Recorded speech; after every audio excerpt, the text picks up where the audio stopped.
यह कहानी अरावली की पहाड़ियों के बीच स्थित एक प्राचीन महल की है।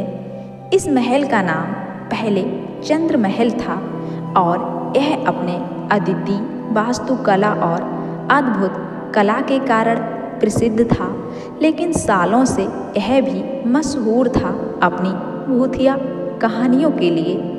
इस महल का निर्माण राजा वीर प्रताप सिंह ने करवाया था, जो अपने समय के बहुत ही वीर और बहादुर राजा थे।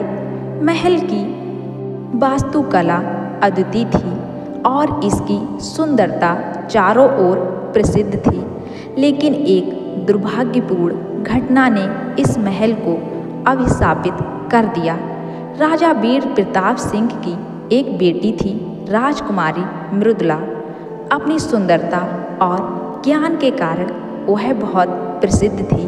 वह बहुत ही दयालु और स्नेही थी और अपने पिता के लिए प्रेरणा स्रोत थी। लेकिन एक दिन एक पड़ोसी राज्य के राजा, जो अधर्मी और ईर्ष्यालु था, उसने चंद्र महल पर आक्रमण करने की योजना बनाई। रात का समय था और महल में उत्सव का माहौल था। राजा वीर प्रताप सिंह ने अपनी बेटी की बुद्धिमानी और साहस को देखकर उसे राजमहल के सुरक्षा का भार सौंप दिया था। उसी रात आक्रमणकारी राजा ने चुपके से महल में प्रवेश किया और एक भीषण युद्ध छिड़ गया।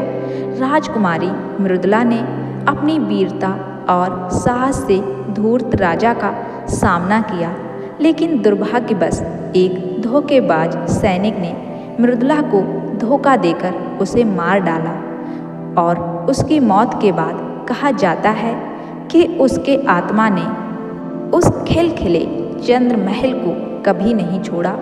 उसकी आत्मा महल के हर कोने में महसूस की जाती है। महल में रात होते ही राजा वीर प्रताप सिंह ने देखा कि उनकी बेटी की आत्मा रोते हुए महल के गलियारों में घूमती थी। कई सेवकों ने भी बताया था कि उन्होंने मृदुला को महल में देखा है। लोगों के डर से महल धीरे धीरे खाली हो गया और वीरान होता चला गया। सालों बाद एक युवा पुरातत्वज्ञ, जिसका नाम था ओंकारा, वह चंद्र महल की कहानियों से बहुत प्रभावित हुआ। ओंकारा बहुत ही साहसी और जिज्ञासु था और उसने ठान लिया कि वह इस रहस्य को सुलझाकर रहेगा। ओंकारा ने चंद्र महल का दौरा किया और वहाँ की हर छोटी छोटी चीज को और हर कोने को बारीकी से देखा। उसे महल की सुंदरता और गरिमा से मोहित हो गया, लेकिन रात होते ही उसे अद्भुत और रहस्यमयी आवाज़ें सुनाई देने लगीं। ओंकारा निडर था। उसने उन आवाज़ों का पीछा करना शुरू किया। रात के बीच ओंकारा ने राजकुमारी मृदुला की आत्मा को देखा। वह आत्मा ध्वस्त और पीड़ित दिखाई दी। ओंकारा ने उसके साथ बातचीत करने की कोशिश की और उसे निडरता से आश्वासन दिया कि वह उसकी मदद करेगा।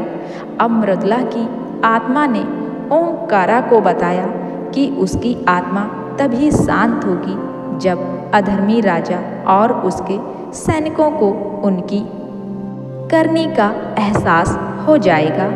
ओंकारा ने यह सबक लिया और उसने इतिहास के पन्नों को खंगाला। ओंकारा ने बहुत खोजबीन की और आखिरकार एक दिन उसने उस अधर्मी राजा के वंशजों के भयावह कर्मों का पर्दाफाश किया। वह सबूत लेकर चंद्र महल लौटा और वहाँ एक बड़ा अनुष्ठान करके मृदुला की आत्मा को शांति दी।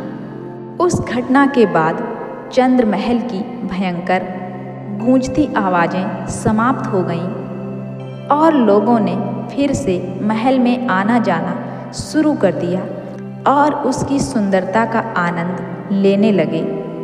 ओंकारा की बहादुरी और असाधारण कहानी ने उसे एक महानायक बना दिया। आज भी चंद्र महल अपनी रहस्यमयी महिमा और अद्वितीय वास्तुकला के लिए प्रसिद्ध है, लेकिन लोगों को मृदुला की आत्मा का साया अब कभी महसूस नहीं होता।